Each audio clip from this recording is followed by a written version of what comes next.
নমস্কার, welcome to exam study YouTube channel. আমি চন্দন পাল। শুরু করছি উইকলি কারেন্ট অ্যাফেয়ার্স। এটি নভেম্বর মাসের পার্ট 3 ভিডিও। এই ভিডিওতে আমরা আলোচনা করব ইউএসএ প্রেসিডেন্ট সম্পর্কে এবং ইউএসএ প্রেসিডেন্টের সঙ্গে ইন্ডিয়ান পার্লামেন্টের কী সম্পর্ক সেটা একবার ট্যালি করে নেব। এছাড়া ইউএস ভাইস প্রেসিডেন্ট সম্পর্কে সঙ্গে সঙ্গে ইন্ডিয়ান ভাইস প্রেসিডেন্ট সম্পর্কে একটু রিভিউ করে নেব। 15th ফিনান্স কমিশন সম্প্রতি একটি রিপোর্ট পাস করেছে। ইন্ডিয়া মালদ্বীপ বাইলেটারাল ট্রেড এবং জেসিবি প্রাইস। তো চলো শুরু করা যাক। সম্প্রতি ইউএসএর 46 প্রেসিডেন্ট হিসাবে কে নির্বাচিত হয়েছেন? অপশনের মধ্যে রয়েছে Donald Trump, Mike Pompeo, Joe Biden এবং মাইক পেন্স। সম্প্রতি ইউএসএর 46 প্রেসিডেন্ট হিসাবে জো বাইডেন নির্বাচিত হয়েছেন। কাকে হারিয়ে নির্বাচিত হয়েছেন? ডোনাল্ড ট্রাম্পকে হারিয়ে নির্বাচিত হয়েছেন। তো ছবিতে এটি হচ্ছে জো বাইডেনের ছবি এবং এটি হচ্ছে ডোনাল্ড ট্রাম্পের ছবি। ইউএসএ বা ইউনাইটেড স্টেটস অফ আমেরিকার কথা বলতে গেলে এর ক্যাপিটাল হচ্ছে ওয়াশিংটন ডিসি এবং এর কারেন্সি হচ্ছে ইউএস ডলার। অন্য দুটি অপশনের মধ্যে মাইক পম্পিও হচ্ছে ইউএসএর সেক্রেটারি অফ স্টেট এবং মাইক পেঞ্জ হচ্ছে প্রেসিডেন্ট অফ সেনেট, অর্থাৎ সেনেটের প্রেসিডেন্ট। তো দেখে নেওয়া যাক ইউএসএর পার্লামেন্টের সঙ্গে ইন্ডিয়ান পার্লামেন্টের কী সম্পর্ক। এই হচ্ছে ইউএসএর পার্লামেন্ট আর এই হচ্ছে ইন্ডিয়ান পার্লামেন্ট। ইউএসএর পার্লামেন্টকে বলা হয় ইউএসএ কংগ্রেস এবং এটি হচ্ছে ইন্ডিয়ান পার্লামেন্ট। ইউএসএর মোট স্টেটস হচ্ছে 50টি স্টেটস, আর ইন্ডিয়াতে আগে 29টি স্টেট বা 29টি রাজ্য ছিল, বর্তমানে হয়েছে 28টি রাজ্য এবং 9টি ইউনিয়ন টেরিটরি। ইউএসএ কংগ্রেসেও বাইল্যাটারাল লেজিসলেচার আছে বা দ্বিকক্ষ বিশিষ্ট আইনসভা আছে এবং ইন্ডিয়ান পার্লামেন্টেও দুটো আইনসভা আছে। এই দ্বিকক্ষ বিশিষ্ট আইনসভার ইউএসএতে উচ্চকক্ষের নাম সেনেট আর নিম্নকক্ষের নাম হাউস অফ রিপ্রেজেন্টেটিভ। ইউএসএর সেনেটে মোট 100 জন মেম্বার আছে এবং হাউস অফ রিপ্রেজেন্টেটিভে আছে 435 জন মেম্বার।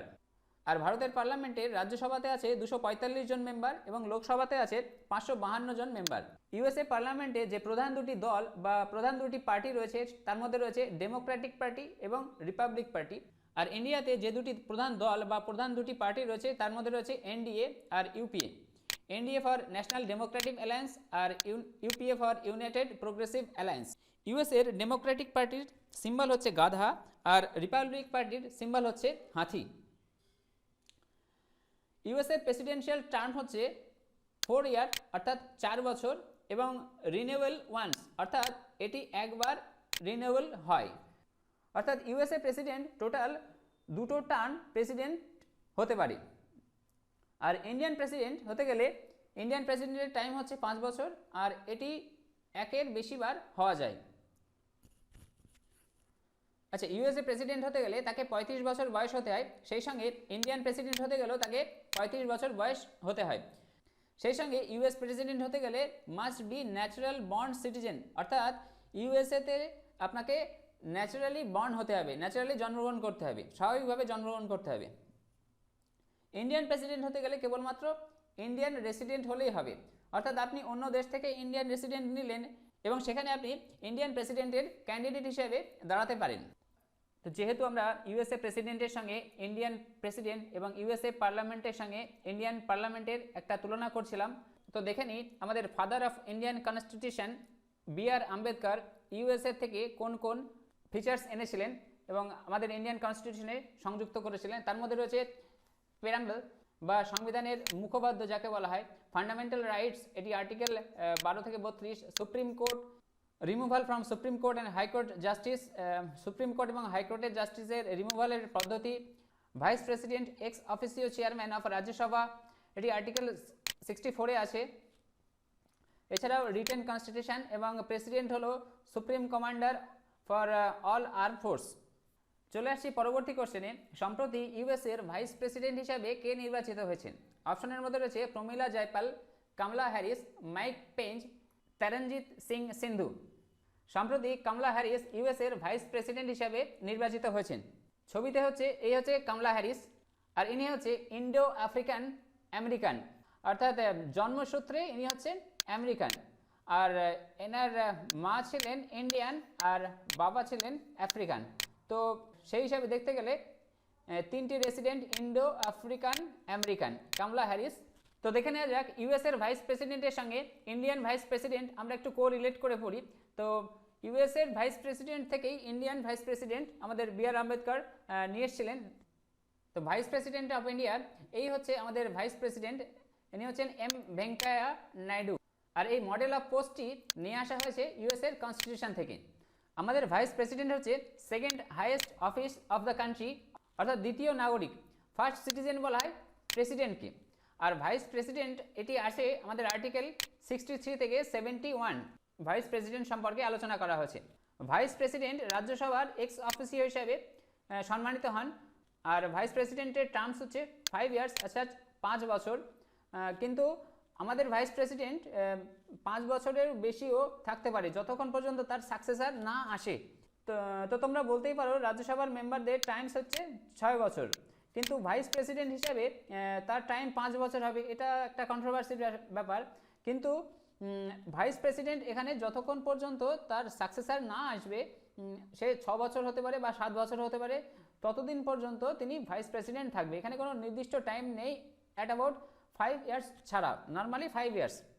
আর ইন্ডিয়ান ভাইস প্রেসিডেন্ট আর ইউএস ভাইস প্রেসিডেন্টের সঙ্গে সমতুল্য থাকলেও সামান্য পার্থক্য আছে। যেমন যদি ইন্ডিয়ান প্রেসিডেন্ট কার্যকাল অবস্থায় মারা যান বা পদত্যাগ করেন, তখন ইন্ডিয়ান ভাইস প্রেসিডেন্টের পোস্টটা সামলালেও ইন্ডিয়ান প্রেসিডেন্ট আবার পুনর্নির্বাচিত হন। কিন্তু ইউএসের ক্ষেত্রে কি হয়, ইউএসের প্রেসিডেন্ট যদি মারা যান বা পদত্যাগ করেন, সেক্ষেত্রে ইউএসের ভাইস প্রেসিডেন্টের সমান হয়ে যান। দেখা যাচ্ছে ইউএসের প্রেসিডেন্ট 1 বছর পর মারা গেলেন বা পদত্যাগ করলেন, তো ইউএসের ভাইস প্রেসিডেন্ট তখন প্রেসিডেন্ট হিসেবে কাজ হবে, এর মধ্যে কোনো নির্বাচন হবে না। কিন্তু ইন্ডিয়াতে নির্বাচন হবে, প্রেসিডেন্ট নির্বাচিত হবে। ইন্ডিয়ান প্রেসিডেন্ট এবং ইউএস প্রেসিডেন্ট দুটোই নির্বাচিত হয় ইলেকট্রাল কলেজের মাধ্যমে, অর্থাৎ কলেজিয়াম সিস্টেমে। কোয়ালিফিকেশনের কথা বলতে গেলে ভাইস প্রেসিডেন্টকে ইন্ডিয়ান সিটিজেন হতে হয় এবং 35 ইয়ার্স কমপ্লিট করতে হয়। তেমনি ইউএস প্রেসিডেন্টের ক্ষেত্রেও আমরা দেখেছি, ইউএস প্রেসিডেন্টের ক্ষেত্রে 35 ইয়ার্স কমপ্লিট করতে হয় এবং সেই সঙ্গে বাই বার্থ ইউএসএতে জন্মাতে হয়, নাহলে ইউএসএর প্রেসিডেন্ট হওয়া যাবে না বা ইউএসএর ভাইস প্রেসিডেন্ট হওয়া যাবে না। একটা পয়েন্ট হচ্ছে he should qualify for election as a member of Rajya Sabha, তাকে রাজ্যসভার একটা মেম্বার হিসেবে কোয়ালিফাই হতে হয়। তো এই হচ্ছে ইউএসএ ভাইস প্রেসিডেন্ট, এবং আমরা ইউএসএ ভাইস প্রেসিডেন্টের সঙ্গে ইন্ডিয়ান ভাইস প্রেসিডেন্টের একটু তুলনা করে নিলাম। চলে আসি পরবর্তী কোশ্চেনে। সম্প্রতি 15th ফিনান্স কমিশন রাষ্ট্রপতির কাছে তার রিপোর্ট পেশ করেছে। প্রশ্ন হচ্ছে 15th ফিনান্স কমিশনের অধ্যক্ষ কে? অপশনের মধ্যে রয়েছে সুনীল আরোরা, গিরিশ চন্দ্র মুর্মু, নন্দকিশোর সিং, অজয় নারায়ণ ঝা। সঠিক উত্তরটি হবে নন্দকিশোর সিং বা এন.কে. সিং। তো আমরা পড়ছি 15th ফিনান্স কমিশন সম্পর্কে। ফিনান্স কমিশন গঠন করে প্রেসিডেন্ট, আর এটি আর্টিকেল 280-তে আছে। ফিনান্স কমিশনের টার্মস হচ্ছে 5 ইয়ার্স। ফিনান্স কমিশন তার রিপোর্ট রাষ্ট্রপতির কাছে পেশ করে। ফিনান্স কমিশনের মেইন অবজেক্টিভ হচ্ছে যে financial relation between centre and state, কেন্দ্র এবং রাজ্যের মধ্যে ফিনান্সিয়াল রিলেশন কি হবে, সেক্ষেত্রে ফিনান্স কমিশন একটি গুরুত্বপূর্ণ ভূমিকা পালন করে। যেমন নীতি আয়োগ একটা গুরুত্বপূর্ণ ভূমিকা পালন করে। নীতি আয়োগ আর ফিনান্স কমিশন দুটো আলাদা। ফিনান্স কমিশন ফর্ম হয়েছিল 22শে নভেম্বর 1951 সালে, আর ফার্স্ট এক্সিকিউটিভ ছিলেন কে.সি. নিয়োগী। এক্স.ভি.এফ.সি বা 15 ফিনান্স কমিশনের চেয়ারম্যান হচ্ছে নন্দকিশোর সিং, আর এর ফুল টাইম মেম্বার হচ্ছেন অজয় নারায়ণ ঝা, অশোক লাহিড়ী, অপূর্ব সিং। এর মধ্যে আরেকটি গুরুত্বপূর্ণ পয়েন্ট হচ্ছে ফিনান্স কমিশন খুব গুরুত্বপূর্ণ ভূমিকা পালন করে যখন ন্যাশনাল বা ফিনান্সিয়াল এমার্জেন্সি হয়, তখন ফিনান্স কমিশন কিন্তু খুবই গুরুত্বপূর্ণ ভূমিকা পালন করে দেশের জন্য, প্রত্যেকের জন্য। আর ফিনান্স কমিশন প্রেসিডেন্টের কাছে রিপোর্ট পেশ করে। যদিও প্রেসিডেন্টের কাছে রিপোর্ট পেশ করলেও ফিনান্স কমিশনের রিপোর্ট সেই সরকার মানবে কি মানবে না এমন কোনো বাধ্যবাধকতা নেই। তো অপশনের মধ্যে অজয় নারায়ণ ঝা ইনি হচ্ছে ফিনান্স কমিশনের ফুল টাইম মেম্বার, আর নন্দকিশোর সিং বা এন.কে. সিং হচ্ছে ফিনান্স কমিশনের অধ্যক্ষ বা সেক্রেটারি। অপশনের মধ্যে রয়েছে সুনীল আরোরা হচ্ছেন চিফ ইলেকশন কমিশনার, বর্তমানে চিফ ইলেকশন কমিশনার। আর গিরিশচন্দ্র মুর্মু বা জি.সি. মুর্মু হচ্ছে বর্তমানে CAG বা কম্পিউটার অ্যান্ড অডিটর জেনারেল। চলে আসি পরবর্তী কোশ্চেনে। সম্প্রতি ভারতের সঙ্গে কোন প্রতিবেশী দেশের মধ্যে যোগাযোগ ব্যবস্থা উন্নতি সহ 4টি চুক্তি হয়েছে? অপশনের মধ্যে রয়েছে মালদ্বীপ, শ্রীলঙ্কা, আফগানিস্তান এবং মায়ানমার। সঠিক উত্তরটি হবে মালদ্বীপ। তো সম্প্রতি ভারত এবং মালদ্বীপের মধ্যে যোগাযোগ ব্যবস্থা উন্নতি এবং ইন্ডিয়া টু মালদ্বীপ কার্গো ফেরি যাতায়াতের জন্য 4টি চুক্তি হয়েছে। যেখানে ভারত $100 মিলিয়ন বিনিয়োগ করছে এবং এক্সিম ব্যাংকের সহায়তায় আরও $400 মিলিয়ন বিনিয়োগ হচ্ছে ভারত এবং মালদ্বীপের মধ্যে ডাইরেক্ট কার্গো সুবিধা আদান প্রদানের জন্য, কানেক্টিভিটি ডেভেলপমেন্টের জন্য। তো দেখে নেওয়া যাক মালদ্বীপ সম্পর্কে একবার। এই হচ্ছে মালদ্বীপ, আর মালদ্বীপের পতাকা হচ্ছে এটা, মালদ্বীপের ক্যাপিটাল হচ্ছে মালে, আর কারেন্সি হচ্ছে মালদ্বীপিয়ান রুপিয়া। প্রেসিডেন্ট হচ্ছে ইব্রাহিম মোহাম্মদ সোলে। আর মালদ্বীপ সিচুয়েটেড হচ্ছে আরবিয়ান সিতে, ইন্ডিয়ান ওশেনে। এই পজিশনে হচ্ছে মালদ্বীপ, এটা হচ্ছে ইন্ডিয়া, আর এই পজিশনে হচ্ছে মালদ্বীপ। তো চলে আসি পরবর্তী কোশ্চেনে। সম্প্রতি সাহিত্যে কে জেসিবি পুরস্কার পেয়েছেন? অপশনের মধ্যে রয়েছে এস হরিশ বাগস, মাধুরী বিজয়, লুইস গাল্ক, মারিকে লুকাস রেজনেভেল্ড। তো এই প্রশ্নের সঠিক উত্তরটি হবে এস হরিশ বাগস। আমরা অপশনগুলো একটু পরে আসছি, প্রথমে দেখে নিই জেসিবি প্রাইজ সম্পর্কে একবার। জেসিবি প্রাইজ বা জেসিবি বুকস অ্যাওয়ার্ড এটি হচ্ছে সাহিত্যের জন্য দেওয়া হয়, আর এটি হচ্ছে সাহিত্যের জন্য একটি ভারতীয় পুরস্কার। এটিতে ইংরেজিতে কাজ করা কোনো ভারতীয় লেখক বা কোনো ভারতীয় লেখক অনুবাদিত কথা সাহিত্যের একটি স্বতন্ত্র রচনার জন্য প্রত্যেক বছর এই অ্যাওয়ার্ড দেওয়া হয়, আর এই অ্যাওয়ার্ডের পুরস্কার রাশি হিসাবে 25 লক্ষ টাকা প্রদান করা হয়। যদি রাইটার নিজেই ইংলিশে অনুবাদ করেন তবে রাইটারকে আরও 10 লাখ টাকা প্রাইজ হিসাবে দেওয়া হয়। এটি হচ্ছে ভারতের সর্বাধিক মূল্যবান সাহিত্যিক অ্যাওয়ার্ড।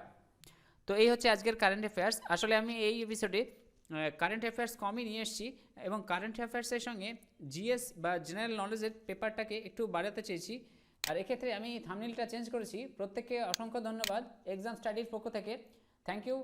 যদি আমার কন্টেন্ট ভালো লাগে, যদি আমার কন্টেন্ট হেল্পফুল বলে মনে হয়, তো আমার চ্যানেলটি সাবস্ক্রাইব করতে পারো, লাইক করতে পারো, শেয়ার করতে পারো। Thank you.